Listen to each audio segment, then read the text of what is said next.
Kang, KDM itu ada yang ngawal gak sih? Berani banget loh. Oh, dia kemarin kan demonstran aja dihadepin gitu. Ada yang ngawal dia gak? Secara fisik atau apa gitu, Kang? Kan banyak banget orang yang mungkin yang gak suka sama dia atau apa. Saya berpikir bahwa Pak KDM strateginya itu adalah, saya juga pernah sampaikan, Pak KDM itu melakukan korupsi, Pak. Korupsi kebalik. Maksudnya? Bahwa di sekitar kita, di sini ada jin, ada hantu, ada yang kadang-kadang berinteraksi dengan kita dan bahkan bisa kita uji. Bapak mau tahu Pak?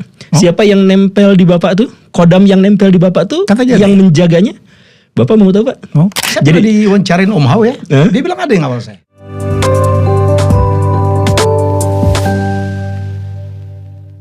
Ya, seperti saya kembali saya akan ngobrol dengan Guru Gembul. Ini lama kita nggak ketemu, berapa abad ya. Banyak yang saya mau tanyain. Kali ini saya akan nanya tentang KDM. Kang, KDM itu ada yang ngawal gak sih? Berani banget loh. Oh, dia kemarin kan demonstran aja dihadepin gitu. Ada yang ngawal dia gak? Secara fisik atau apa gitu, Kang? Kan banyak banget orang yang mungkin yang gak suka sama dia atau apa. Ngawal dalam pengertian apapun. Kalau fisik security iyalah, ya kan? Saya pengen bahas dulu sesuatu yang unik dari Pak KDM dan itulah yang mengawal beliau. Apa? Pak KDM itu merakyat dan karena merakyat dia tidak punya jeda dengan rakyat dan karena dia tidak punya jarak. Tidak punya jarak. Oke. Bukan jadi, itu lebih bahaya, Kang? Justru lebih baik. Justru jadi kalau misalkan orang-orang seperti Pak KDM kemudian dia marah-marah ke rakyat dan itu kan terbuka kadang-kadang di kanalnya sendiri beliau tunjukin marah, tapi marahnya itu bukan seperti marah pejabat kepada rakyat, marah seperti tetangga ke tetangga yang komplain karena jalannya dirusak atau pekarangan rumahnya. Nah, karakteristik seperti ini tuh kan membuat dirinya itu ada di tengah-tengah kerumunan. Jadi dia baur bersama orang-orang gitu. Jadi dia tidak menonjol. Karena tidak menonjol maka orang-orang yang marah dan apa juga akan memperlakukan dirinya tuh sebagai lebih mungkin sebagai tetangga yang galak daripada musuh politik yang berbahaya. Gitu ya? Ya, iya. Jadi kalau misalkan Bapak misalkan Pak Jokowi di zaman dulu gitu ya. Pak Jokowi ketika jalan belusukan di Jakarta itu sebenarnya menunjukkan bahwa situasi kondisi dirinya, wilayah sekitarnya itu lebih aman daripada ketika beliau dikawal sama Patwal. Dan kalau misalkan sedang dikawal sama Patwal justru itu memancing amarah masyarakat yang lebih besar daripada ketika beliau bersama rakyat seperti ini. Jadi rakyat tuh gak pengen bunuh-bunuhan, rakyat itu gak pengen chaos, rusuh-rusuhan. Jadi kalaupun dimarahin, gak akan marahnya tuh segimana, gak akan terlalu berbahaya buat pemimpin-pemimpin kita. Bandingkan kalau misalkan ada pemimpin yang sampai dikawal dan sebagainya, itu justru yang membuat dirinya itu ada dalam bahaya. Saya berpikir bahwa Pak KDM strateginya itu adalah saya juga pernah sampaikan Pak KDM itu melakukan korupsi, Pak. Korupsi kebalik. Maksudnya? Saya sebut korupsi kebalik. Jadi beliau itu sangat dekat sekali dengan tradisi Sunda, sangat bermental Sunda. Jadi beliau itu melakukan korupsi terus-terusan. Tapi korupsi terbalik. Korupsi terbalik itu maksudnya begini. Kalau orang korupsi itu hal pertama yang menjadi dasarnya itu adalah dia tidak bisa memisahkan mana aset pribadi dan mana aset publik. Ya. Sehingga aset publik yang dia pegang sebagai bendahara misalkan ya comot aja sebagai bagian dari milik dirinya sendiri. Begitu kan? Ya sama seperti koruptor-koruptor yang lain, ini saya pegang ya udah saya comot sedikit. Nah, kalau Pak KDM itu kebalik. Pak KDM itu adalah aset pribadi. Dia tidak bisa memisahkan antara aset pribadi dengan aset kelompok dengan aset publik sehingga kadang-kadang aset pribadinya juga diserahkan kepada publik. Bagi-bagikan sama dia. Bagi-bagi. Ini dasarnya sama, Pak. Dasarnya adalah biasnya kepemilikan pribadi dengan kepemilikan publik. Ini sebenarnya yang dikomplain sama Habermas di zaman dulu itu, seorang filosof. Beliau itu komplain, pokoknya publik sama pribadi itu dipisah. Nah, karena Pak KDM itu adalah orang Sunda yang hidup dengan budaya kolektif, budaya komunal, budaya kebersamaan.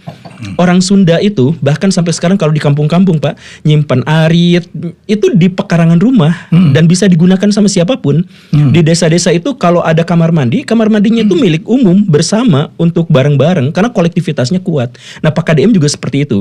Nah, dengan situasi Pak KDM itu milik pribadinya, aset pribadinya yang kadang-kadang juga dibagikan kepada publik, dia menjadi setara dan sama dengan orang-orang, dan itu akan membiaskan permusuhan terhadap dirinya, akan membuat ya permusuhannya itu menjadi tingkat bahayanya itu menjadi jauh lebih sedikit, karena beliau adalah penguasa yang bersama rakyat, bukan politisi yang harus disingkirkan.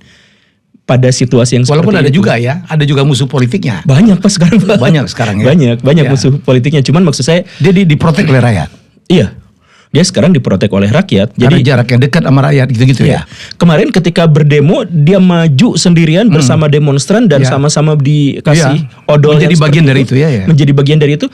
Mahasiswa mana atau perusuh mana yang berani melakukan secara frontal serangan kepada Pak KDM dalam situasi Sempat kena seperti juga itu? katanya dilempar bambu yang Iya, yang itu ya. Pak, ini jangan Ya, gitu ya, gitu. ya, Ya, itu bahayanya tuh sampai sebatas itu. Bahayanya itu adalah demonstran yang marah. Bahayanya itu bukan ada misalkan anggota kepolisian yang secara tidak sengaja melindas gitu. Kan nggak ada kasus yang seperti itu gitu. Jadi pembela Pak KDM dalam hal ini itu adalah sikap Sikapnya beliau, dia. sikap beliau yang bersama ya kita terlepas baik buruknya gitu. Cuman dalam hal merakyat beliau bukan orang yang berpura-pura merakyat gitu. Ya, ya, Kita tahu itu bersama. Nah, kalau soal penjaga spiritual, Katanya dia ada Prabu Siliwangi yang ya gitu-gitu kan. iya. Yang saya dengar cerita-ceritanya aja. Ya betul. Orang-orang Sunda itu mengglorifikasi Prabu Siliwangi tanpa tahu siapa Prabu Siliwanginya. Di sejarah tuh tidak terlalu diceritakan ya. Sebenarnya dalam sejarah bahkan tidak ada yang namanya Prabu Siliwangi. Oh ya? Tidak ada. Cuman ada misalkan tokoh-tokoh, ada Wastu Kencana, ada Linggabuana, ada Si Jaya Bupati dan sebagainya yang dianggap Ada bahwa yang- itulah Siliwangi yang dimaksud gitu. Siliwangi itu sebenarnya itu sebutan ya. Julukan. Termasuk siapa? Sri Baduga apa namanya? Iya betul, Sri Baduga Maharaja, itu Maharaja. juga kadang-kadang disebut sebagai Siliwangi gitu dan sebagainya. Nah karena karakteristik orang Jadi nggak ada orang yang bernama Prabu Siliwangi itu tidak ada. tidak ada. Yang ada adalah julukan. Tapi julukan untuk raja yang mana terlalu banyak versi. Atau itu julukan untuk beberapa raja-raja yang Sunda zaman itu. Bisa dengan pertimbangan silih wangi. Silih itu kan silih berganti gitu. Oke. Silih wangi. Jadi siapakah yang memiliki keharuman dan silih berganti mungkin dinasti tertentu bisa saja. Dalam catatan sejarah-sejarah kuno kita tuh memang tidak pernah cukup dengan teks karena teks itu harus dipahami apakah itu majas atau bukan gitu. Oke. Jadi kalau misalkan ada teks bahwa pembuat Candi Borobudur adalah namanya Gunadarma, orang-orang langsung percaya bahwa Gunadarma itu bukan nama orang. Siapa dia? Gak tahu. Nama universitas. Rajanya Subaratungga saya masih ingat ya. Iya. Gunadarma itu arsiteknya. Betul, Ya, arsiteknya. ya. Nah iya maksudnya apa arsiteknya itu nama aslinya siapa tuh gak tahu juga Oh, gitu. Nah oke, sama seperti Siliwangi. Iya. Siliwanginya ada, mungkin disematkan pada raja tertentu yang inspiratif yang baik di kalangan rakyatnya Iya. mungkin. Tapi siapa dia nggak tahu. Terus hubungan dengan Maung itu apa? Dengan harimau itu? Jadi ini sebenarnya adalah kebanggaan. Jadi masyarakat itu kan selalu membutuhkan simbol-simbol Ya. dan simbol-simbol itu biasanya dikaitkan dengan sesuatu yang memiliki kewibawaan yang luar biasa gitu. Dan kalau di Jawa harimau itu Pak tidak memiliki wibawa, jelek. Karena dulu tuh suka diberantemin sama kebo. Dan biasanya kebo yang menang. Nah, kadang-kadang dikaitkan dengan penjajah kalau di Jawa Tengah, Jawa Timur. Kalau misalkan di Jawa Barat, harimau itu puncak dari karisma hewan itu ada di harimau, sehingga siapapun dikaitkan dengan harimau, siapapun yang diglorifikasi, yang besar, yang kuat, yang hebat, yang dianggap oleh masyarakat itu panutan, maka biasanya dikaitkan dengan harimau. Dan luar biasanya sih Pak, orang Sunda tuh kan orang yang dulunya itu tidak bertani Pak, tapi berladang. Ladang ya. Nah karena berladang mereka itu cenderung berpindah-pindah dari satu tempat ke tempat yang lain. Nomaden atau semi nomaden lah. Itulah yang menyebabkan mereka tidak banyak meninggalkan candi-candi seperti di Jawa Tengah. Mungkin orang Sunda punya candi tapi terbuat dari bambu atau kayu. Mungkin. Nah karena dia berpindah-pindah dan tidak menetap, maka harimau tetap jadi makhluk yang disegani. Sedangkan di Jawa harimau jadi hama. Makanya derajatnya turun. Nah, jadi segala sesuatu yang megah, yang besar itu dikaitkan dengan harimau. Kecuali nanti ada periode tertentu di daerah Ciamis, di daerah Galuh, itu simbolnya bukan harimau Pak, tapi buaya. Oh. Ada, jadi nanti ketika Tarumanagara pecah jadi dua, jadi ada Galuh dan ada Sunda. Nah Sunda tuh harimau, Galuhnya tuh buaya. Nah karena Pak Kadem itu ada di Subang, Purwakarta, itu wilayah Sunda. Ya. Nah itu harimau Pak.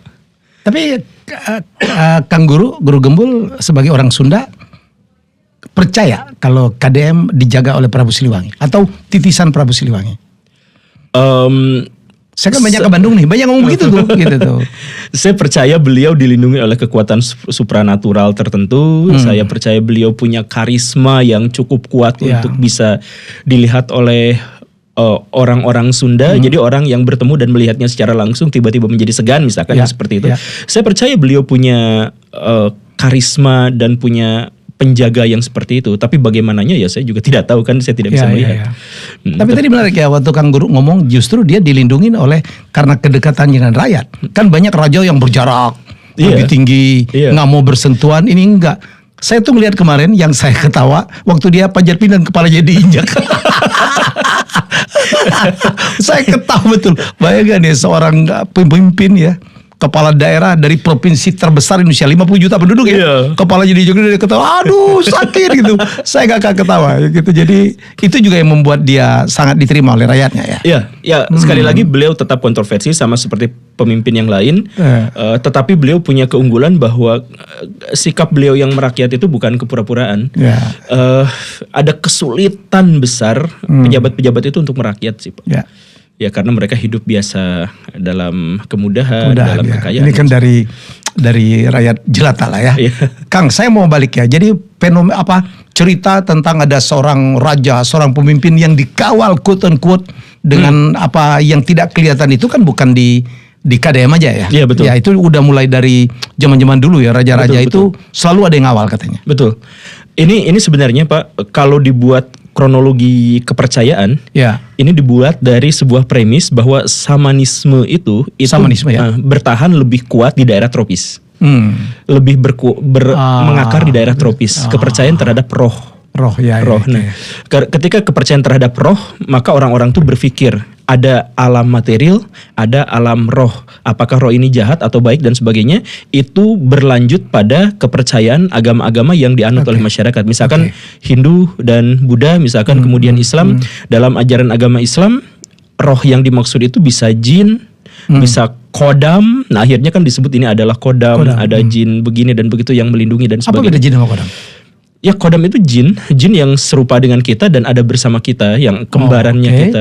Dari hadis-hadis yang sebenarnya kesohihannya diperdebatkan, tetapi untuk masyarakat spiritualis di Indonesia, kalangan-kalangan klinik di Indonesia, hadis-hadis semacam itu diterima dan dijadikan sebagai pembenar bahwa di sekitar kita di sini ada jin, ada hantu, ada yang kadang-kadang berinteraksi dengan kita dan bahkan bisa kita uji. Bapak mau tahu Pak?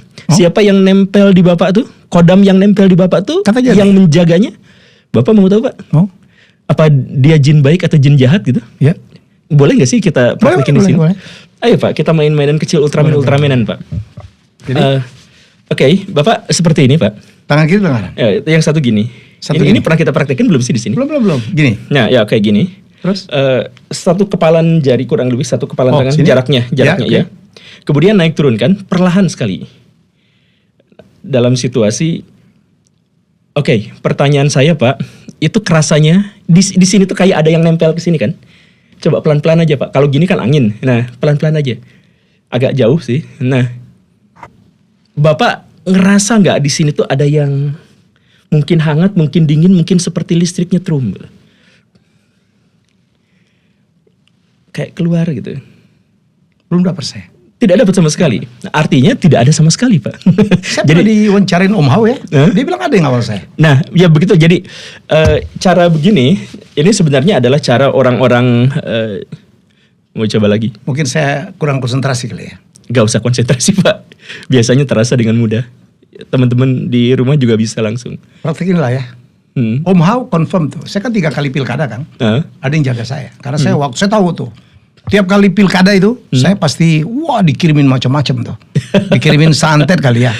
Penaruh ya. Oke, saya jelasin semua Pak. Jadi sebenarnya cara ini tuh digunakan sama masyarakat Jawa Barat bagian selatan itu ini untuk mendeteksi apakah kita tuh ada hantunya, ada jin kodamnya atau tidak, dan Yang apakah yang menjaga, dan apakah dia termasuk yang membawa hawa negatif atau hawa positif.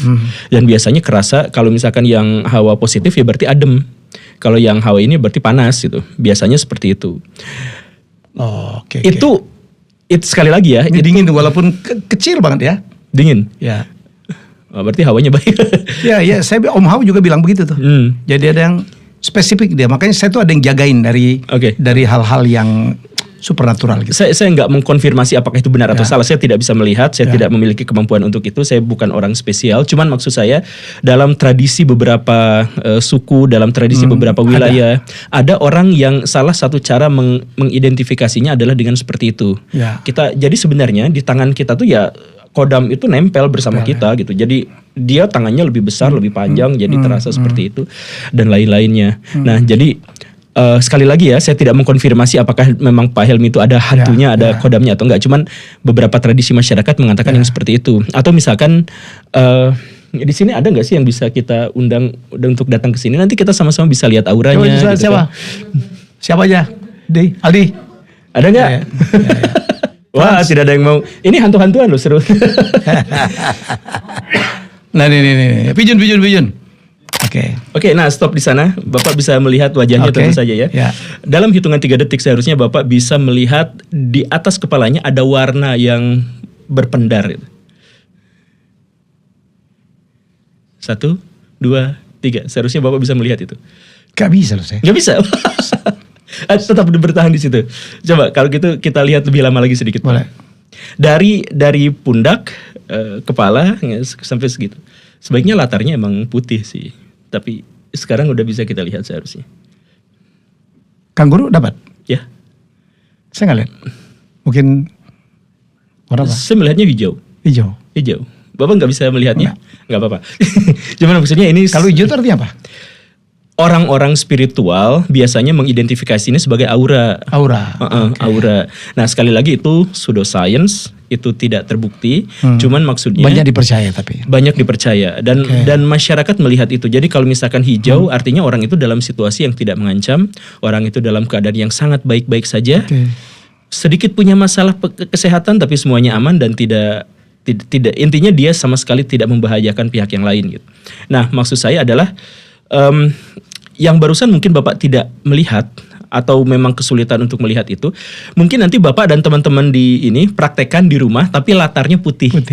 Nah latarnya putih nanti misalkan dilihat. Sekali lagi ya, itu pseudoscience, itu aura. Saya membuka kemungkinan itu benar atau salahnya, cuman tradisi masyarakat kita ada yang seperti itu.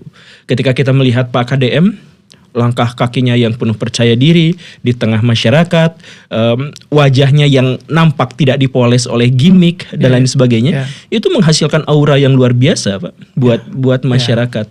Bahkan seandainya memang tidak ada kekuatan gaib di belakangnya, seandainya tidak apa, kita akan percaya bahwa beliau tuh punya aura yang kuat, aura yang kuat. Tapi kalau misalkan soal ya kodam dan sebagainya, sekali lagi ya, saya tidak tahu, saya tidak bisa melihat apa. Cuman dalam tradisi kebudayaan Sunda, karakteristik pemimpin yang seperti ini itu adalah karakteristik yang benar-benar kuat gitu. Ada yang mengatakan beliau titisan Prabu Siliwangi. Ciri-cirinya sama? Karakteristik wajahnya itu mirip. Karakteristik wajahnya mirip dengan gambaran Prabu Siliwangi yang sering dijadikan poster sama seniman-seniman Sunda zaman sekarang, kontemporer. Jadi banyak seniman-seniman Sunda zaman sekarang yang menggambar bagaimana sebenarnya rupa Prabu Siliwangi. Walaupun Prabu Siliwangi itu tuh nggak tahu raja yang mana ya? Iya nggak tahu. Cuman kalau misalkan Bapak dan teman-teman sekarang misal searching di internet Prabu Siliwangi, kita lihat postur tinggi badan yang tidak terlalu tinggi, bukan kekar perkasa gitu. Iya memang agak kekar tapi tidak tinggi gitu. Kemudian dengan kumis dan janggut yang ya seperti Pak KDM sekarang. Itu mirip Pak. Sekali lagi ya, bukan Prabu Siliwangi yang asli, saya gak bisa melihat beliau. Cuman seniman-seniman Sunda jauh sebelum KDM tenar, kalau menggambar Prabu Siliwangi itu bentuknya tuh mirip KDM sekarang. Ini yang digambar oleh seniman-seniman Sunda. Sekali lagi ya, ini Zaman dulu tidak mengkonfirmasi. Tapi mirip Pak. Jadi bentuk wajahnya. Nah ini bentuk wajahnya ya seperti ini atau yang seperti ini yang ada harimaunya. Ini apa ya, seniman-seniman lukisan pelukis-pelukis walaupun mereka memiliki versi yang berbeda-beda, nah tetapi bentuk wajahnya tuh ya begini gitu. Badan yang tidak terlalu tinggi, rambut yang hitam relatif bergelombang, kemudian ada kumisnya. Wah, sekarang banyak yang diganteng-ganteng di gambarnya ya, tapi ya Oke, wallahu alam. walau alam. Kita doakan yang terbaik untuk ya Bapak Aing. Betul ya? Iya. Bapak Aing. Oh iya iya. Iya. Jadi ini banyak, ini pertanyaan titipan dari berapa orang. Kang Helmi, Kang Helmi kan dekat sama KDM sekarang. Iya. Tolong ditanyain gitu. Ya, jadi ini dibahas oleh Guru Gembul. Oke, kita akan lanjut ke episode selanjutnya. Lagi asik nih saya ngobrol dengan beliau ya. Bye bye.